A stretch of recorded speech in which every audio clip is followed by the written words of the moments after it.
Bem, olá. Nós hoje temos esse encontro com o ex-deputado Rodrigo Maia. Vitor Marcel e eu estamos conduzindo essa entrevista.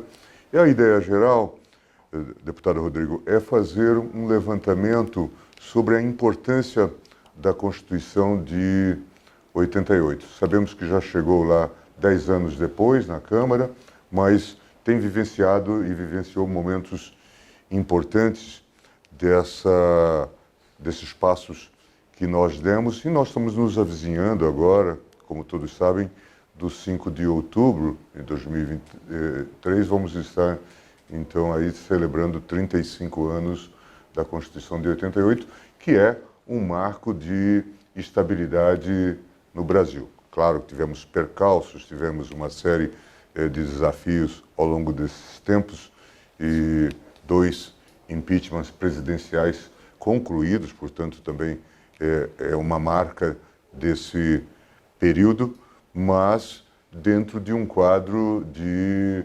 normalidade institucional, até um ponto que nos diferencia dos nossos vizinhos. Então, queria que primeiro desse uma visão da sua experiência no parlamento e também pudesse dizer um pouco do que, para a sua atuação, representou e tem representado a Constituição de 88. Bem, ministro, obrigado pelo convite. Obrigado, Vitor. Eu acompanhou esses anos, né? Primeiro acompanhei como filho de deputado, meu pai foi deputado na Constituinte, então, aliás, foi uma bela assembleia com a oportunidade de ter muita gente muito qualificada de todas as áreas, né? De todas as ideologias.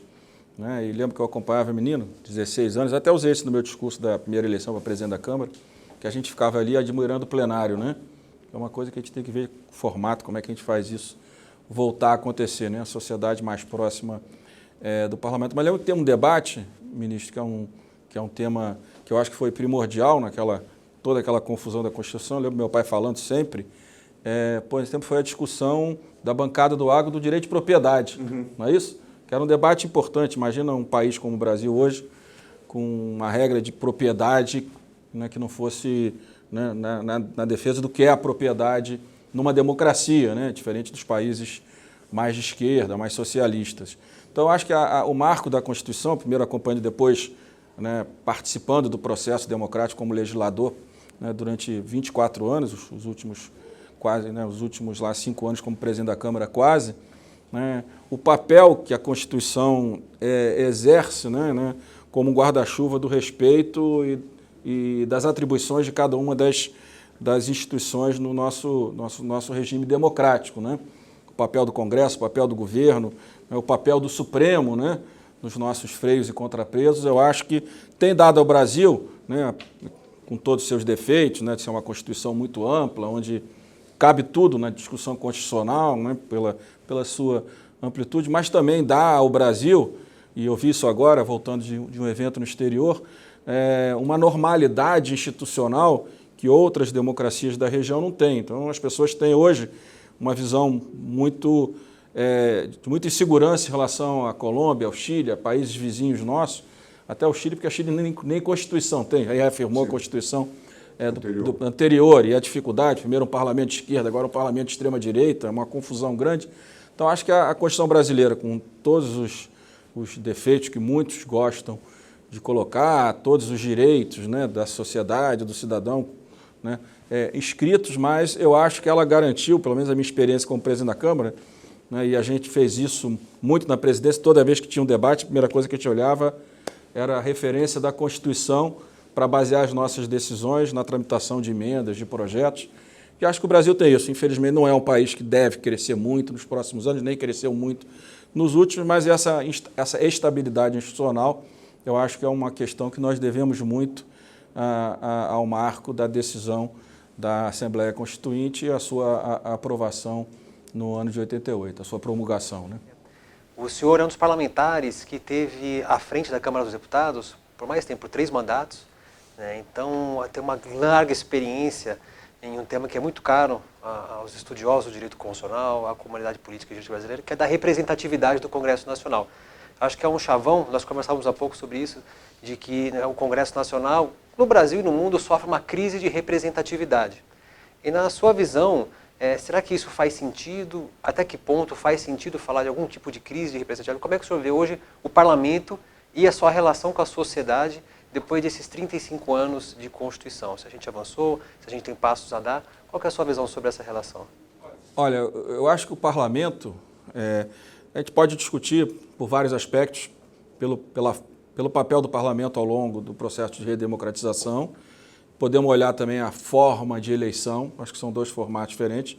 É claro que eu acho que o sistema eleitoral de lista aberta, ele está falido, superado e, de fato, ele não tem ajudado no modelo que a gente teve, no próprio modelo de lista aberta, no processo da Assembleia Constituinte, onde muitos quadros de qualidade de várias áreas, principalmente da academia, né, tomaram a decisão de disputar e tiveram o apoio da sociedade. Hoje, você está com dois polos, a esquerda e a extrema-direita, e no meio, muitos deputados que na lista aberta, muito vinculado à máquina pública. Por isso que essa pressão e essa discussão toda sobre orçamento público, porque a forma de renovar mandato está muito vinculada a isso. Esse é um caminho. O outro caminho é compreender a força. Muitos falam, o parlamento ficou muito forte. Não, o parlamento foi muito fraco nos governos anteriores.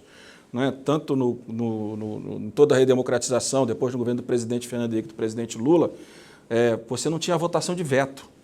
Isso foi uma decisão do judiciário. Né? O processo legislativo ele só é completo quando você termina, né, com votação do veto. Então não é completo, senão o governo passa a ter um poder que não é dele. Já é a decisão final, depois de sancionada ali aquilo que foi vetado pelo governo. Então essa é uma decisão do parlamento, ratificar ou retificar isso. Isso até 2010 estava esquecido, né? Ninguém cobrava. E o Supremo tomou a decisão, acho que foi o Supremo em 2010, que tomou a decisão de obrigar o parlamento. Então isso não é que fortaleceu o parlamento, devolveu ao parlamento o que já era seu. A outra discussão que veio do Plano Real, por óbvio, uma questão óbvia, né? Antes do parlamento, do Plano Real, que era a alta inflação, não permitia um orçamento impositivo. Né? Tanto Fernando Henrique quanto Lula governaram com contingenciamento, operando suas maiorias. A crítica hoje à utilização do orçamento pelo parlamento, que eu acho que ela é válida e precisa ser reestruturada, mas os governos anteriores, né, todos eles, até a Dilma, onde a fragilidade da Dilma deu a oportunidade do primeiro passo a alguma impositividade, e depois no presidente Bolsonaro a segunda, mas o parlamento governava sem a garantia de que aquilo que era aprovado fosse executado. Também as medidas provisórias, elas não eram votadas nunca, né? Então o presidente podia editar o que ele quisesse e aquilo não passava pelo parlamento. Então, essas distorções que colocavam o parlamento no subproduto do executivo, elas foram, graças ao Supremo Tribunal Federal, na sua maioria, elas foram voltando à sua normalidade. O parlamento é um poder e o poder executivo é outro poder, que eu acho que essa é uma questão que tem muita divergência e muita convergência na crítica ao parlamento por parte, por exemplo, do governo Bolsonaro e agora do entorno do governo Lula. O presidente foi eleito e o parlamento não deixa governar, o parlamento foi eleito. Então, esse reposicionamento fortalece a nossa democracia. Não é que o parlamento está aqui, o governo aqui agora, é que o parlamento estava embaixo da posição do governo. Então, acho que isso é positivo. Agora, tudo isso precisa ser reorganizado. Um parlamento mais forte, ou recuperando as suas atribuições, ele tem que ter mais responsabilidade, né? Porque não dá também para que tudo que a gente vote, a responsabilidade fique exclusivamente no Poder Executivo, a LRF. Só o Poder Executivo precisa cumprir a LRF ou o Parlamento deveria também ter a obrigação de cumprir? Ou o Judiciário também. E o Judiciário também. Né? Quantas vezes o juiz dá decisões por interpretação completamente polêmica. Então, eu acho que o Parlamento, nesses anos, ele vem recuperando atribuições que são suas, que foram perdidas na ditadura, que começaram a ser recuperadas no processo democrático, e como todo processo democrático, isso vai sendo uma construção. A questão do orçamento, ela precisa ser revista urgentemente, não para desfazer a tese do orçamento impositivo que tem nos Estados Unidos, na França, na Alemanha, e aí todas as grandes democracias, mas fazer um formato onde a política pública seja respeitada. E, por último aqui, como eu falei aqui, e que eu mais aprendi na presidência da Câmara, a Câmara, principalmente mais até do que o Senado, é a casa, é o local onde a sociedade toda está representada. Então, quando há um radicalismo do governo Bolsonaro, é na Câmara que se coloca o freio no governo Bolsonaro nas suas pautas radicais, de valores, contra o meio ambiente e etc. Né?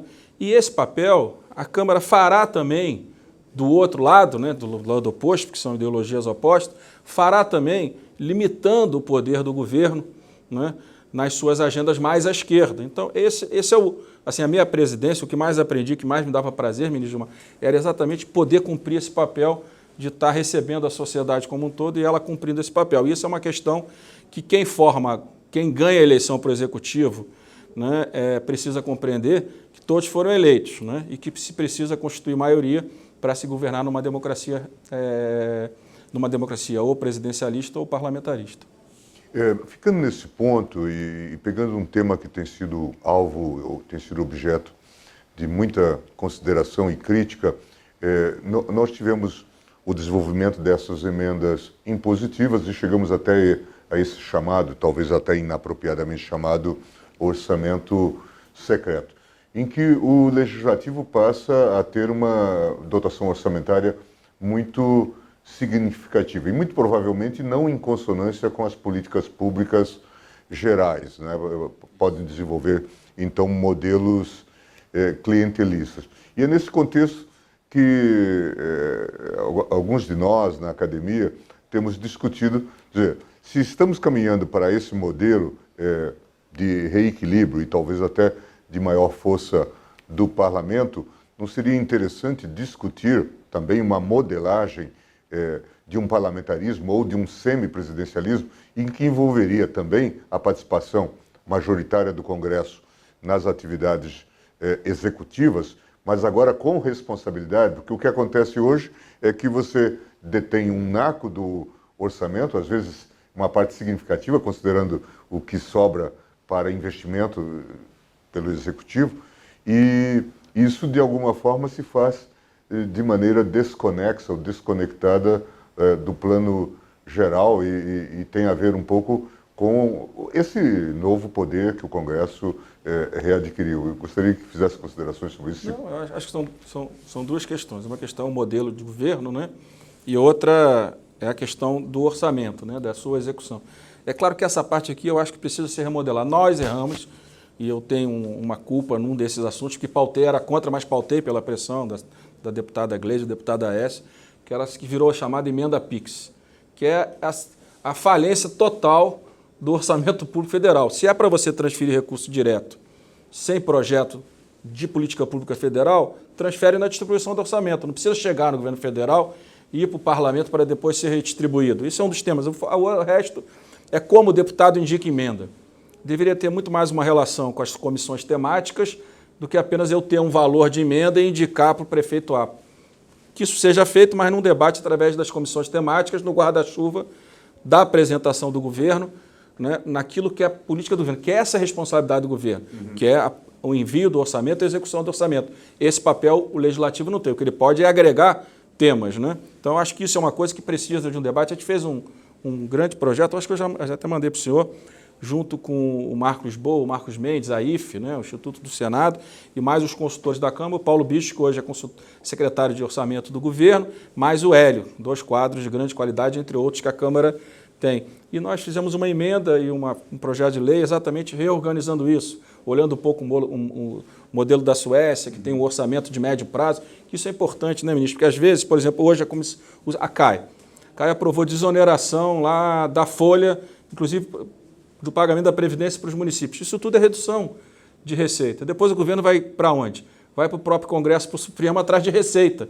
Então, isso tudo precisa ficar claro para o parlamentar que quando ele toma uma decisão de redução de receita, isso vai impactar o orçamento daqui a 3 anos. Sim. Ou a criação de uma despesa, como é que ela é projetada para os próximos 3 anos. Então, esse é um debate. O outro debate é se o sistema presidencialista é um sistema que ele comporta, né, um modelo onde, de fato, a maioria esteja representada. Você vê, o presidencialismo você pode governar por minoria.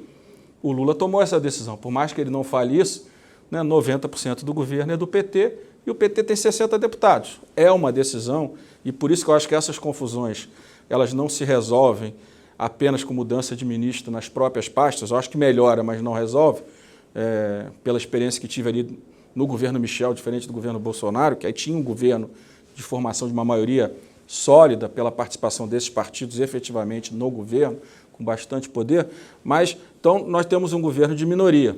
E aí nós temos que discutir, acho, né, que como são dois poderes eleitos, esse aqui não é mais importante que esse, nem vice-versa, né, talvez a forma de governo, onde você atribua mais responsabilidade conjunta entre quem está governando e o parlamento, né, por exemplo, o presidente Lula não conseguiria formar no semipresidencialismo ou no parlamentarismo um governo desse formato que ele governou, porque ele cairia. Ele ganharia, assumiria e em pouco tempo seria questionado, seria votado a mudança de governo. Então, acho que o parlamento não é uma casa assim, secundária, né? Ele não é subproduto do executivo, como alguns, quando vão para o executivo, gostam de enxergar. Então, eu acho que talvez um modelo onde a gente atribua mais responsabilidade, onde uma votação como o piso da enfermagem, o parlamentar entenda, está fazendo bem para uma categoria, muito bom, mas está tirando 15 bilhões da economia, está tirando 15 bilhões do orçamento, que depois vai fazer falta para outras políticas. Será que essa é a prioridade nesse formato ou será que não? Então, e será que está cumprindo a lei de responsabilidade fiscal ou não? Nós chegamos ao ponto, ministro, você lembra, do Bolsonaro vetar uma renúncia fiscal para as igrejas e depois avisar que era para o parlamento derrubar o veto dele, que ele não podia fazer por causa da LRF. Quer dizer, chegamos a esse ponto no Brasil. Então, eu acho que um modelo, né, o Brasil, mudar o modelo eleitoral, fortalecer a democracia interna dos partidos, acabar com o diretório provisório. Eu tenho defendido muito e acho que essa reforma, infelizmente, o parlamento não fará, terá que vir pelo judiciário.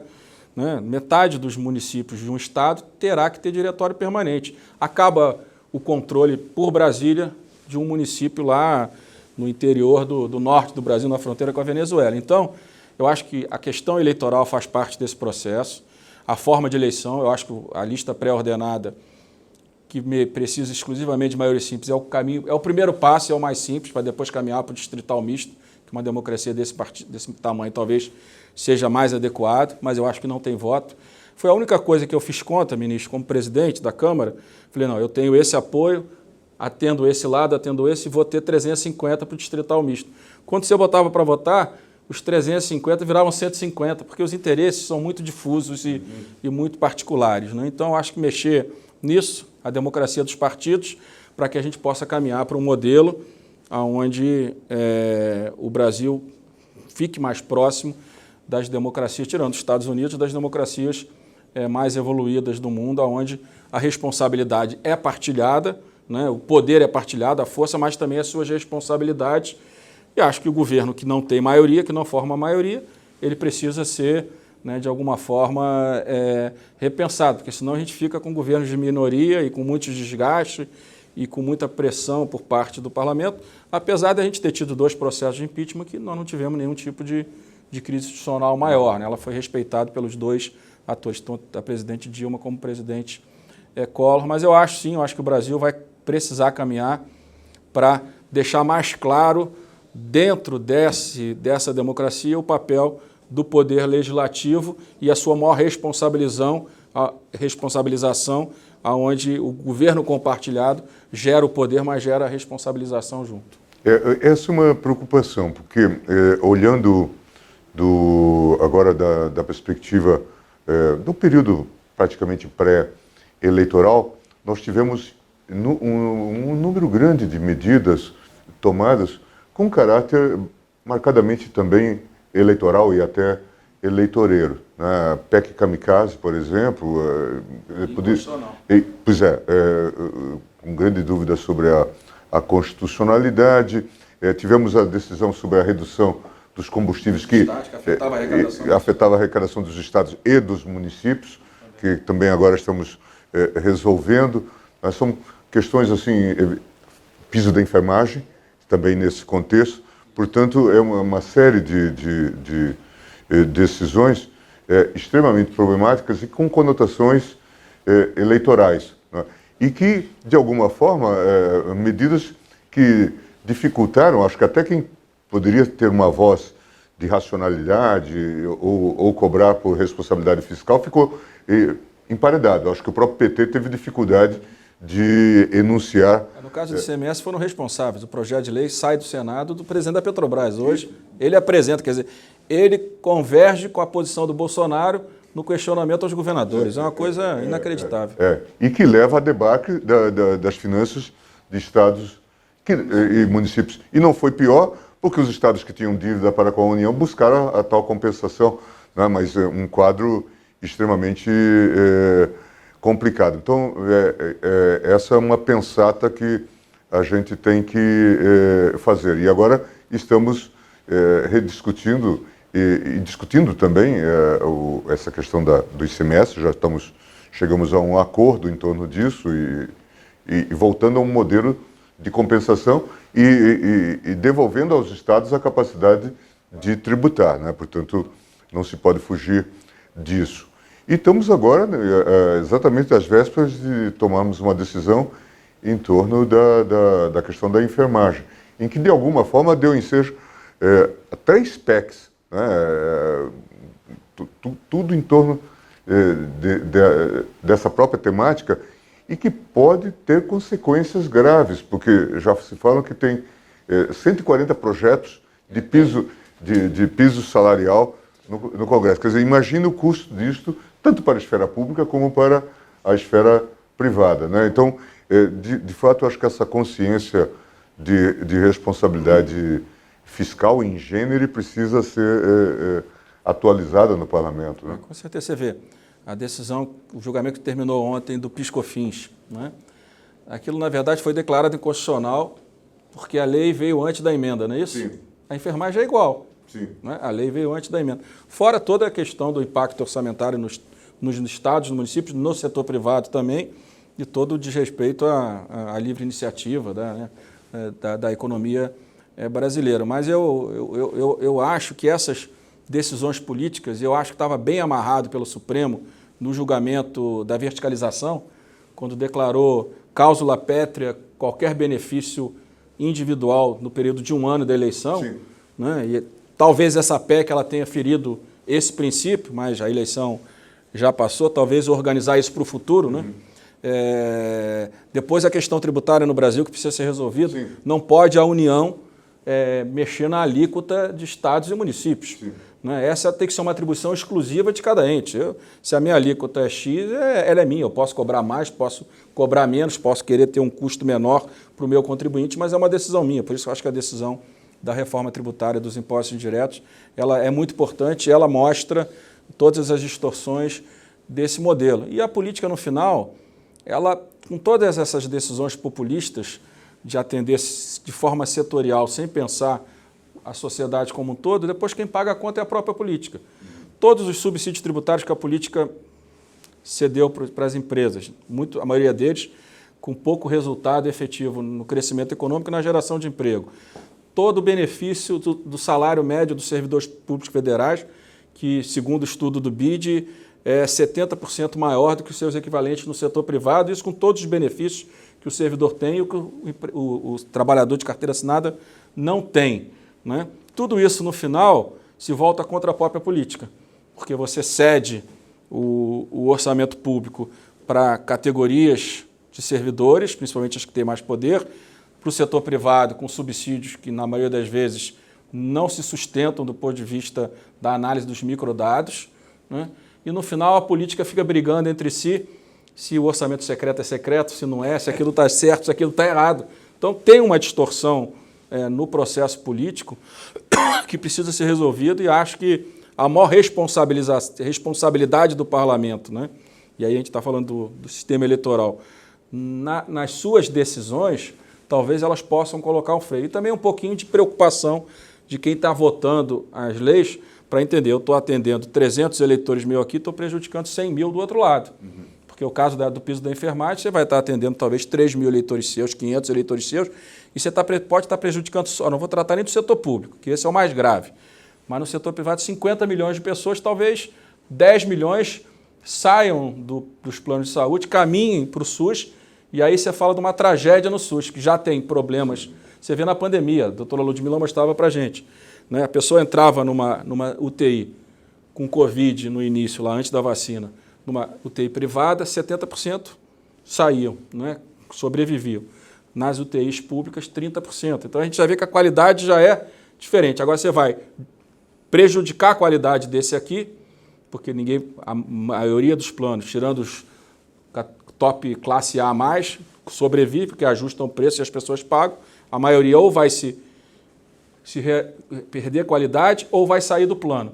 E no setor público, se você já está com problema, você vai conseguir ter que atrair mais 10 milhões de pessoas para um sistema que já está em processo de quase colapso, que é o sistema SUS, que é uma decisão, a gente viu na pandemia a importância que é o SUS, que era uma questão que eu mesmo questionava muito, ser um político mais de direita, liberal, mas você vê assim, o Brasil talvez tenha passado como passou, claro que a gente teve muitas mortes, infelizmente, mas o SUS teve, na parte da vacinação, acho que não tinha nenhum país que tinha a capacidade tão efetiva de vacinar sua população como o Brasil tem.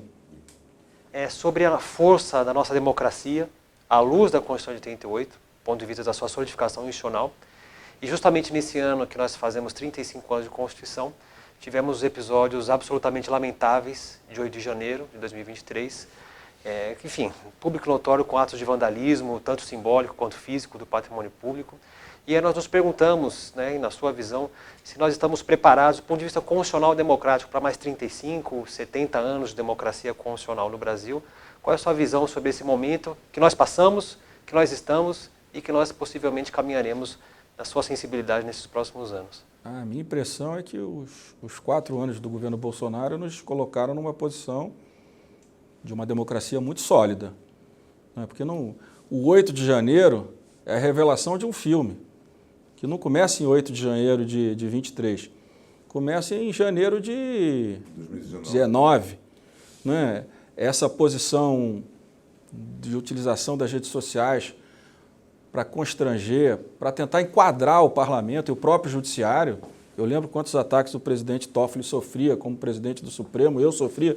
Eu tinha manifestação na porta do meu apartamento no Rio, que eu nem morava lá, eu estava em Brasília, todo domingo, constrangimento.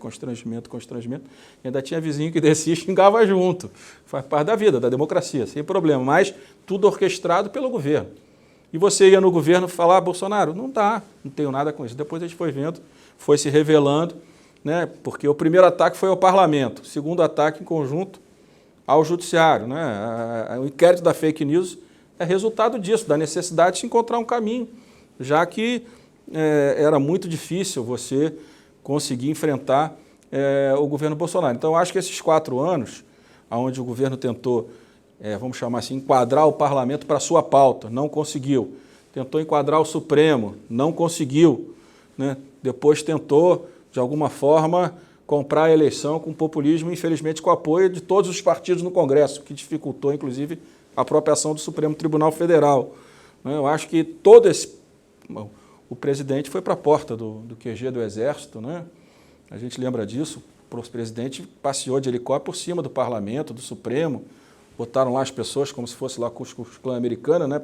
Caminhando para o Supremo Tribunal. A gente passou por muita coisa, né? Muita coisa. A gente está vendo agora os decretos que tinham prontos para ser, as minutas de decreto, né, as decisões no WhatsApp aí dos assessores do presidente. Nós passamos por muita coisa e tenho convicção que as instituições brasileiras, inclusive aquelas que estavam representando o Estado debaixo do governo, que são as Forças Armadas, nenhuma delas, e acho que a gente deve um agradecimento permanente aos primeiros 3 comandantes, né, do governo Bolsonaro, né, do Exército, da Marinha e da Aeronáutica, que foram firmes, por isso foram demitidos. Então, as próprias representações do Estado aqui e o Congresso e o Judiciário que mostraram que a nossa Constituição, com as nossas instituições, elas conseguiram segurar um momento, e um momento onde o parlamento tinha muito desgaste. Tem hoje, tinha naquela época, melhorou ao longo do governo Bolsonaro, agora piora um pouco, né, porque você tem um governo mais popular no governo, isso acaba sempre gerando maior enfraquecimento do parlamento, mas eu acho que as instituições democráticas mostraram nesse processo que eu acho que a gente tranquilamente passa por mais 35 anos com essa Constituição de 88. Bom, agradecer imensamente a presença do deputado Rodrigo Maia, que nos traduz essa sua experiência e certamente também essa visão otimista nos anima. Isso. Bem.